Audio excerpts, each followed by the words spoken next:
You want to know what the best thing I have ever done for myself is? Talking to a camera. And I know that this sounds a little ridiculous on the surface, but hear me out. So back in 2014, I had a Canon T3i. It was sitting in the corner of my closet collecting dust, and I had it for about 6 months. It was an Amazon purchase. And the reason why I bought it is because I wanted to start a YouTube. But I postponed that until one of my best friends was like, hey, we should go do a photo shoot. And it was during the summer. We both worked at Chili's, so we were off that day, and we decided, let's go take some photos. So I pulled this camera out of my closet, and we went to the top of this parking garage, took these photos, and I just fell in love with the process. I definitely wouldn't have considered myself creative up until this point. And so this was liberating. It felt amazing. And I started carrying this camera around with me everywhere I went. I was a sophomore, or going into my sophomore year of college at the time. And I took it everywhere with me. I was a part of a fraternity. I would bring it to all the events. I would bring it on campus with me at school. I just became the guy that always had the camera and was taking photos. Then later down the line, I would say about 2017, I started working with this personal development company who took me on to basically handle the photography side of things, because we were doing weekly content. We were talking at schools and, basically just spreading the impact of personal development. And that was around the time I started learning the ropes of video. One of the guys on the team, he was handling video at the time. And one day he was like, do you want to learn video? You want to take over? And I was like, I guess, yeah. And we started filming videos, more weekly content. We ended up filming over 100 episodes, and I got my reps in with video. And I got real comfortable being behind the camera, right? And then about 2020, right around when COVID started, at that point, I had been doing some freelancing, shooting weddings, shooting small projects for entrepreneurs, some other fraternity brothers of mine, and just people that I met throughout college. But then COVID happened, right? And going into this time, nobody's getting married. Nobody has any marketing, no reason to market anything. We're all trying to just survive here, right? And so with all this time and energy back to myself at this point, I want to say like 20, 25 years ago, I'm about 24 years old, 23, 24. And I'm like, this is the perfect time to do the thing that I originally wanted to get my camera for, which is YouTube. And boy, I thought I had a leg up with all these years of being behind the camera, directing, talent, directing people that I was filming. I was like, I got this. Like, I got it figured out. I turned on that camera, started talking to it, and boy, was I in for a shit show. I started seeing parts of myself that I didn't know. I started learning about my shadow. I realized that I struggled a lot with my self-image. And it put me into a dark rabbit hole. It was a roller coaster. I'd have these high highs, these low lows. I would watch myself back, and I'd be so self-critical that I would beat myself up and judge myself and just be mean, like not love myself. And you can go down at the bottom of my page and just see some of these first videos. They're interesting to watch. They make me cringe, but I respect that side of me, because when I reflect on how talking to a camera has changed my life, has made me more confident, has taught me how to love myself, how to give myself grace, learning new things about myself in terms of like, when you're watching yourself back, it's like you're having a conversation with yourself, right? You're sitting there, you're listening to yourself speak, and you're feeling the way that you make other people feel, if that makes sense. Which, when you do this on a weekly basis or even a monthly basis, or you just continue pressing record, it's inevitable that you're going to experience self-growth, because you're going to see parts where maybe you just need to like pucker up a little bit, you know? You're going to see areas where you can see yourself in real time overthinking. You just learn so much about yourself when you start talking to a camera. It's like talking into a mirror.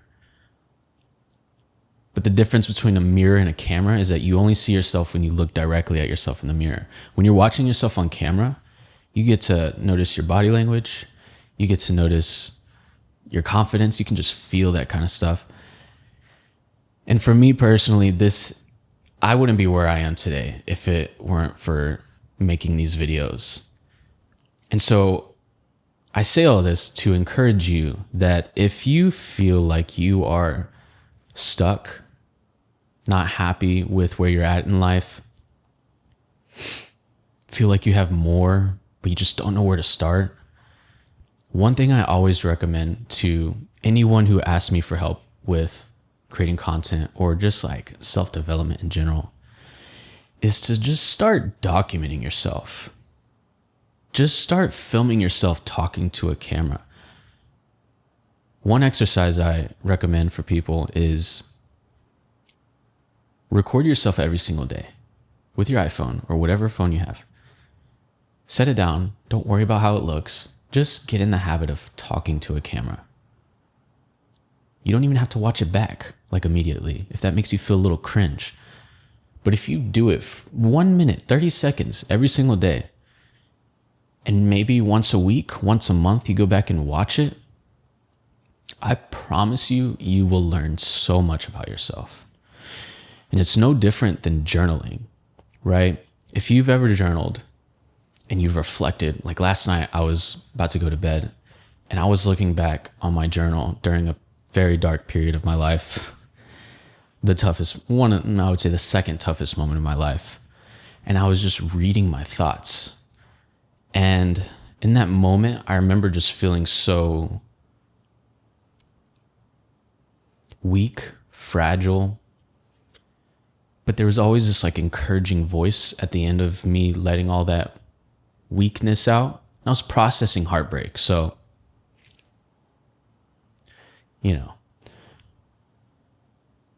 and you look back on that and you learn so much about yourself and you see how you got yourself through a dark time.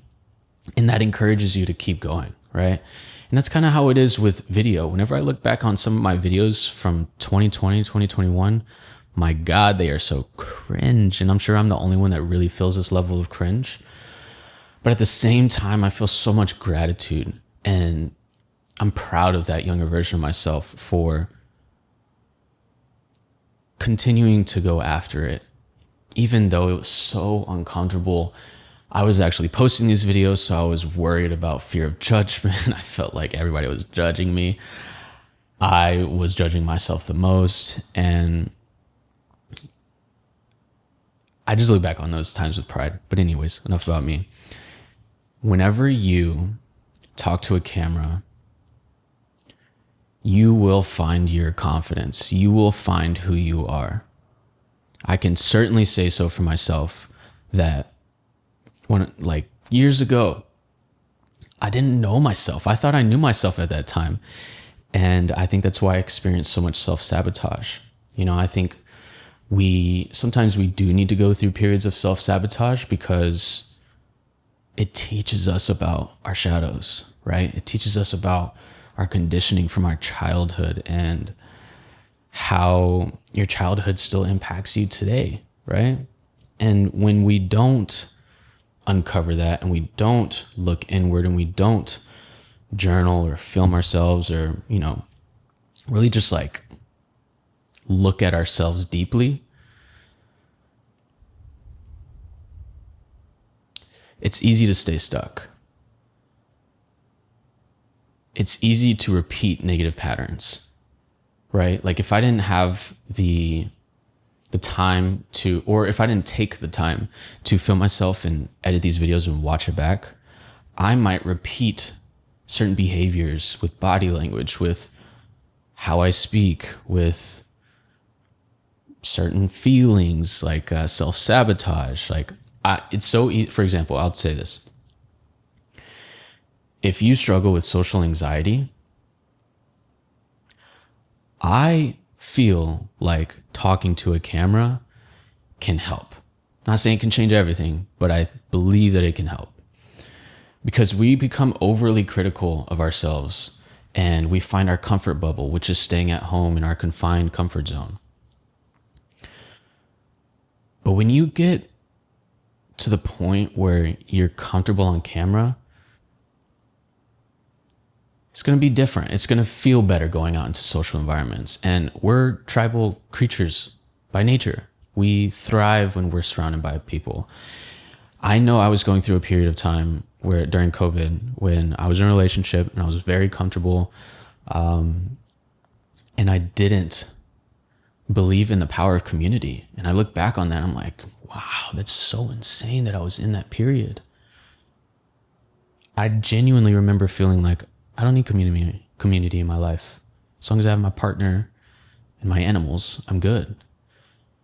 And while those things are great, community is so important. Getting out and seeing people, walking and just saying hi to somebody releases that oxytocin that we need. It's detrimental to our health. The beauty about filming yourself every single day is that nobody else has to see it. Nobody else has to see it. You get to have that privately on your own, and that's beautiful. You get to look back on years of visually feeling like where you were 5 years ago. You know how beautiful that is to reflect on once you get past the cringe? It's beautiful. And so I strongly recommend it. Yesterday I was feeling a little overwhelmed after reading my book. It was in the morning and I was like, man, like, it feels like certain things in my life are just not working. I didn't necessarily feel like writing or journaling. And so I just pulled out my voice memo app and just started talking. I'd talk for 10 minutes and it's crazy. By the end of that 10 minutes, I had so much clarity. And it fueled me. It lit a fire under my ass. And I was like, yes, this is it. And I just talked through my emotions, my feelings, and what I wanted and how I see the future and what I really, feel like I'm capable of. And, like there's some more nitty gritty stuff, like just in terms of like more business things, more lingo. And so if recording yourself is intimidating, get in the habit of recording yourself talk. A good thing you can do is go on a walk and talk and listen to it back. What does it tell you? There's so much that we can benefit from just talking to a camera, from just talking to a phone. I don't know where I heard this, but I think it was a past coach of mine last year. And he's like, sometimes you just need to talk. You can actually benefit from just talking to a light pole. And I have learned that to be so true this past year, going through the darkest moment of my life, the second darkest moment of my life, and dealing with heartbreak. Like just talking and getting it out of my mind, out of my body is so therapeutic, healing, and a journey of self-growth. So that's why I believe that talking to a camera is the ultimate self-growth hack. It has changed my life. It continues to change my life. And I believe that it can change your life too, especially if you're feeling stuck, overwhelmed, full of anxiety, social anxiety, just not confident in yourself. Start talking to a camera. I promise you it will help. Thank you for listening to my story, and I hope this was helpful. Much love. Bye.